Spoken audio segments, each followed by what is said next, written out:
The announcements that I have for you today, dear sweet listener / enjoyer of visual component of The James Donald Forbes McCann Catamaran Plan.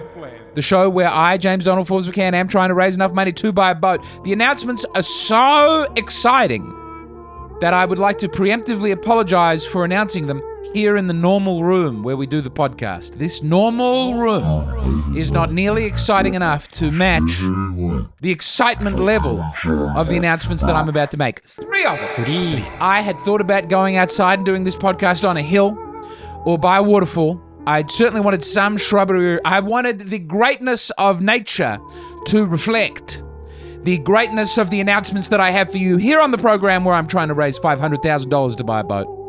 And I just didn't do it. The week got away with me. We went to San Antonio yesterday, went to an art gallery. We got 3 beautiful, sweet, small children that I'm looking after. 3. I've got a sweet, beautiful wife that I'm looking after. 1. And they're just, the episode has to come out today. So, no shrubs, no waterfall, no nothing, just this room. Here's some footage of a waterfall. I'm not actually there, but if you're watching the visual component, at least you'll have some footage of a waterfall. To have the splendor of nature. Let's get rid of the waterfall while I announce these 3 enormous things. I'm going to tell you what they are now before I go into detail. The book of poems is out. The album is out of music. And new tour dates have been announced. And those 3... Also, I've made a huge discovery. I don't know if that counts as an announcement. It doesn't help me make money for the Catamaran Plan in any way. But I've made a huge discovery that I'm really pleased with. And I hope you'll be pleased with it too, and I hope to share it. But the important thing, ladies and gentlemen, here on the James Donald Forbes McCann, is the 3 announcements, maybe 4. We have time. We will have time. It's always a stretch to get to the end because I talk to myself, and a podcast where you talk to yourself is a recipe for feeling mad. But I don't feel mad. I feel happy because we have 3 huge... The Book of Poems is out and it's a #1 bestseller. It's not just a #1 bestseller. It's several times over a #1 bestseller. #1 best-selling comedy book. #1 best-selling... I was going to go #2 with the hands, but it's also #1. #1 on a different finger, perhaps. Comedy poems. Comedy in general. It's also the top erotic poetry for some reason. I don't remember categorizing the book as being erotic poetry. I don't know if the AI has done that or if I've done it and forgotten, but nevertheless, it's the #1 best-selling book of erotic poetry on Amazon. There are some erotic poems in there. Splish Splash, it's out now. Perfect Christmas present. I think I make about $7 per book, so after taxes, if we can sell 100,000 copies of that book, I'll be able to buy a boat immediately. I don't really know what the tax rate is. I haven't been thinking about taxes and how much I'm going to have to pay. And we're living hand to mouth, and I will have to pay taxes. So that will be something to enjoy in the new year. The Book of Poems is out now. It's sold so well. Where's the book? I've got the book somewhere. Is this the book? No. This is Hannah Arendt on anti-Semitism. I've been enjoying that. I mixed her up with Rosa Luxemburg for years. That's just a different German Jewish lady from a different world war. I thought Hannah Arendt was a communist. She's not. She's a, really interesting thinker. Not that some communists can't be interesting thinkers, but she's not quite so dogmatic. Splish Splash! My new book of poems, photo and cover design by Margot. There's a big banner around mine that says not for resale, because that is, it's not for resale. That's just my copy. But yours will not have a not for resale banner on it if you buy it, and you'll be free to resell that at whatever price you do so choose. And I apologize to the first, however many people who bought that during the first day. There was a typo, one typo that I found, and I fixed it. So if you buy it now, I don't think you will have the typo. But if you bought it then, congratulations, you got a typo. #1 best-selling comedy book, Splish Splash, Suck It, Jimmy Carr. We beat Jimmy Carr, and we went to #1. Now, here's an admission, something that I found out about the Amazon bestseller lists. Oh, they're sneaky. I think they update it by the hour. So, yes, in the first hour that Splish Splash came out, it sold more, and then I think it's come right down underneath Jimmy Carr. It was probably Jimmy Carr for a full year, and then 1 minute of me, and then back to, some sort of burp situation, Carr back on top. And we love Jimmy Carr, and that's why it's all the sweeter to defeat him. And we respect Jimmy Carr, and so to have been better than him in the sales department for even a moment is such a sweet joy. Suck it, Carr! I've never met Jimmy Carr, but my friend Amos Gill sometimes opens for him. We'd love to have Jimmy Carr here on the podcast. The vanquished opposition. Jimmy Carr. Sorry, here was what I was trying to say about the bestseller. Yes, it happens very quickly. So you shoot to the top, and then if you don't sustain high levels of sales per hour, you shoot back down. And I believe the sneaky reason that Amazon does this is so more people get the experience of being number one, even for a short period of time. And then you can go around saying, oh, look at me, I'm a number one bestseller. And people can go, number one best-selling book of snacks, or erotic poetry, or commentaries on Hannah Arendt's anti-Semitism. And then, you can use that for marketing. You sell more books, Amazon makes more money. It's very clever.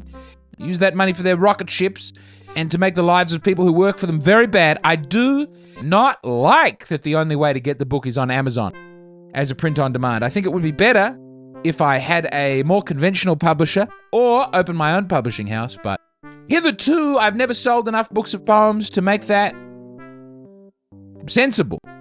It would have been a bizarre risk to say, let's print 1,000 copies of Splish Splash. And then I, could have moved 32 copies of Splish Splash. Hello out there! Children having a very nice time out in the front yard. Anyway, then I would have just been left with 1,000 minus whatever number I said of copies of Splish Splash. And I couldn't do that to myself and my family. Wading through copies of Splish Splash, splishing and splashing about. And Splish Splash, it's out now. And one nice thing about the Book of Poems is I'll be able to do a promotional work, and we'll try and sell even more. Wouldn't it be nice to move 100,000 copies? I'll stop talking about it. There are other announcements. Except to say, if I may grant myself one Splish Splash-based exception, is the audiobook. Gee, I wish I hadn't had a little voice squeak while saying audiobook, because I've read the audiobook, and I'd like to give people faith that I read it properly. The audiobook is out now on the Patreon. If you'd like to sign up to the Patreon for as little as $5 Australian a month, which I think is about 3 pennies in the United States, you may. The audiobook is out on Amazon now. Also out now is my new album of music, 20 tracks. Sometimes I Wish We Were a Catamaran. That's out now. Now I have to preface this in saying that I have an album of music by, I know that it is disgusting when someone comes out with music and that's not their main deal. If they're successful in another field and then say, would you like to listen to my band? It's really one of the most revolting things that a person can do. Unless that person is Jason Schwartzman and he's letting you know that he did the drumming for the OC soundtrack. Or at least that opening.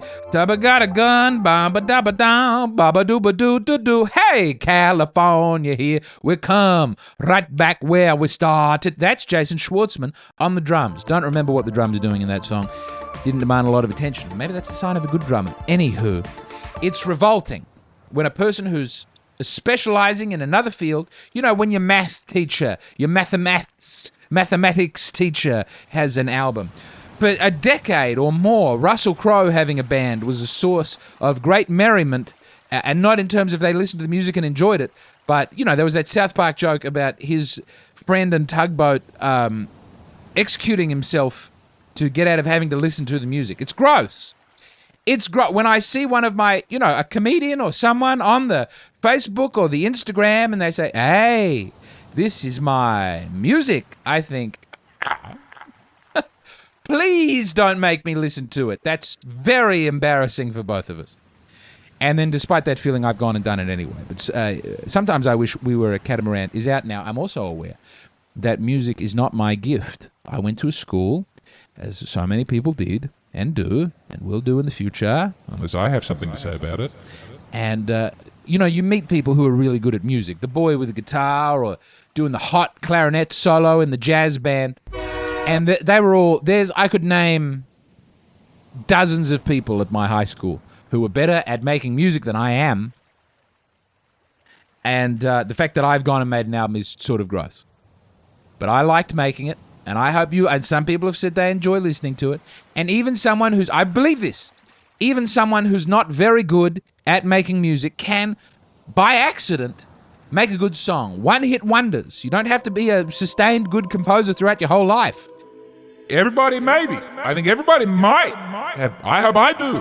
Have at least one good song in them. So that's why we've got 20 songs out now on Sometimes I Wish We Were a Catamaran, available now on streaming services wherever you'd like it. Hopefully there's one good song in there. I don't know what that song is. So if you would go and listen to the album, this would be a great kindness to me. And if any song jumps out at you, I'm sure entirely naturally, you'll just keep on listening to that song. And that will shoot to the top of the streams. And then I'll know which one, if any, resonates with the people. And then I think we have to market it. Here's the other reason that I feel okay, even though I don't believe that I'm especially musically gifted. Although perhaps in the Dunning-Kruger sense, my not thinking I'm especially gifted is a sign of my incredible gifts. But I don't think that actually works that way at all. What was I saying?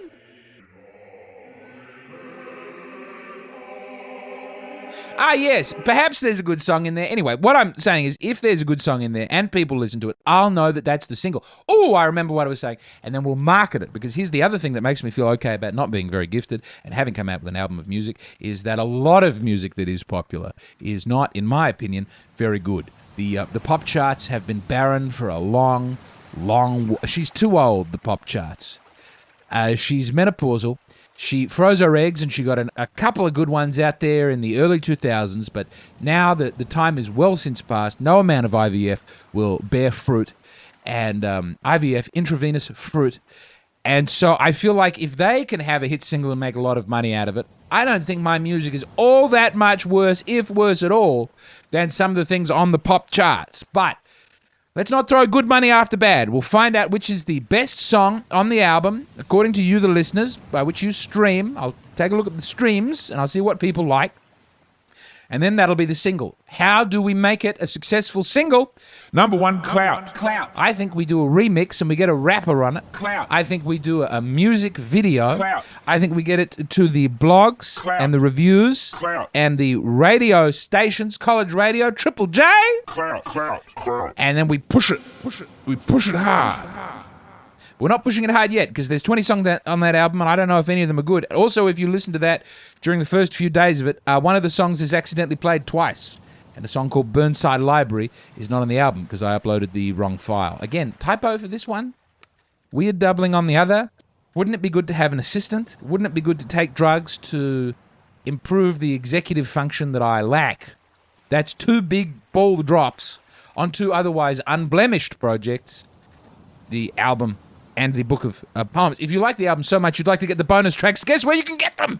You can get them over on the Patreon. The James Donald Falls McCann Catamaran Plan Patreon, that's out now. It's a good thing to join. Many bonus episodes of this podcast, the audiobook of that book of poems, and the bonus tracks from that album. James, is all you're doing going to be talking about things that have come out that you're trying to push them toward, as though the podcast were merely a funnel by which to drive traffic to other money-making pursuits? No. I'm going to talk about something I discovered. I was going to talk about this at the end, but I'm so bored talking about my own ventures that I feel absolutely that it is necessary to discuss the Blondie Way. And I am fighting the urge throughout this podcast not to talk in the manner of the man from Blondie Way. He doesn't really talk like that either. The Blondie Way is a skateboarder come fashion designer come podcaster. His podcast is great. He only did 6 episodes. It's really beautiful and well done. He does the execution is so good. And he's come out with a TV program just on the YouTube called The Blondie Way. And my friend Sam Campbell showed it to me apropos of nothing. He said, check out The Blondie Way, and I did. This man is fantastic. This show is excellent. The Blondie Way. I'm 3 episodes in. I've been watching it on the projector on our little $100, not very nice projector. Oh, I should like to watch it. I mean, he's doing debuts in his studio in London. And I did think for a second, hold on, could I, for the final episode, could I fly to London and try and interview this incredible, charismatic man who's a great writer, just a superb actor. He's playing himself, so I don't know what his range would be, but he's superb. Should I go over and try and talk to this man? I can't afford it. right now, but I think I'll make it over to the UK next year. Because I'm not, when you see it, you'll understand the urgency that I felt to go and do it. The Blondie Way. The Blondie Way. Go and check out The Blondie Way. It's really good.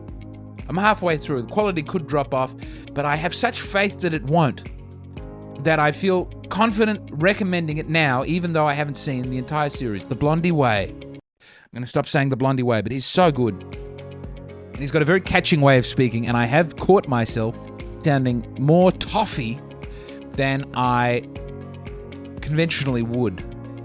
And if any of that has crept into this episode, you have Blondie to thank. The Blondie Way. The final thing that I'm, it's not nearly as exciting as the Blondie Way, is that I'm announcing my tour dates, new tour dates. I've now got 4 cities that I'll be going to before January the 18th of next year, and they are as follows. St. Petersburg, Florida, very close to Tampa. My understanding is that it was underwater for a time. December 14, you've got something to look forward to as you pump that water out. December 14, I'll be coming to St. Petersburg, Florida.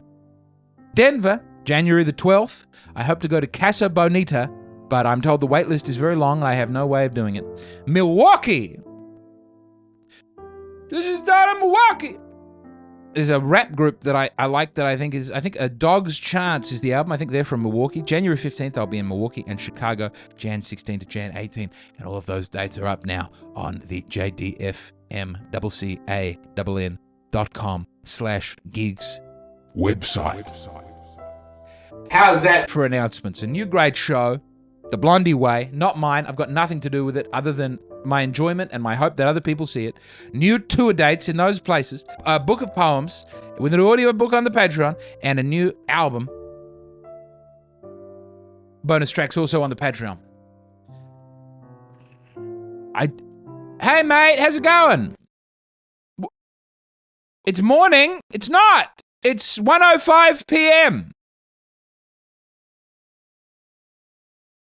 I'll be done in a few minutes. Are you still there? I love you. I don't know if that I love you was really for him or it was because I know that you were watching and then I felt it was a performative I love you to try and make me seem like a better father. So I was listening to the Blondie Way podcast and he was talking about authenticity and the importance of being authentic. And I'd like to speak briefly for a moment with something that I struggle with, authenticity, which is this strange feeling where you are being authentic and you realize that you're being an authentic version of yourself that other people might like. And that feels inauthentic. To behave in a way that other people like feels like a very inauthentic thing to do. I mean, how I knew I was being, and this is why I think so many teenagers are surly. Well, not why, but I think this might be a component of it, is that when you are turning people against you, when you're being unpleasant, you go, well, there's the social opprobrium on the one side that I'm experiencing. This must be that internally I'm oriented the right way. But when you're really being who you are, and other people like that, and you're aware that you're being who you are, and other people will like that, it has the ring of inauthenticity, to me at least. Maybe this is a problem. And that makes you not want to do it. So just now, when my son is shouting at me out the door, and I say, I love you, I would usually say, I love you, I love you. I love you. But also I'm aware that I'm making a podcast at the moment, and I think you would like me to say to my son that I love him. You don't like to think of me as a cold, unpleasant father. Is this making any sense? Could we just back away from the door and the wall for just 5 minutes? Thank you, sweetness.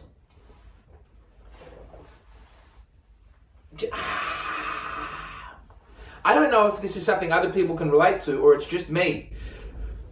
But when come on now! Just away from the door for a moment. We're going to have some nicotine. We're going to have some nicotine. There it is, my nicotine. I woke up in a foul mood this morning. Really foul. And I was shouting at everybody. And I'm trying to walk it back. I feel vulnerable having had the Book of Poems come out and the music. And trying to sort out our life and the boat ownership and the money. I don't know how to get to the end of this point that I'm trying to make about authenticity, but it's haunting me daily. Honestly, sorry, I'm just doing a podcast. Can we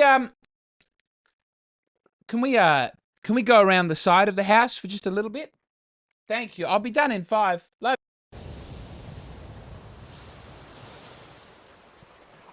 One solution is to be entirely impersonal.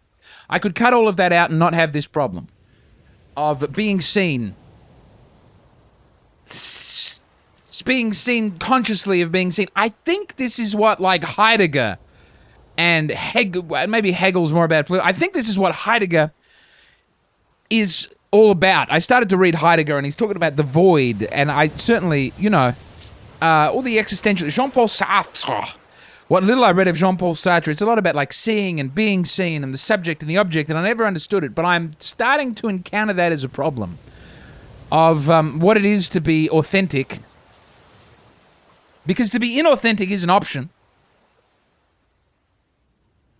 But even then, if you're knowingly embracing inauthenticity, that's authentic. I mean, what does being authentic mean? And why is being authentic good?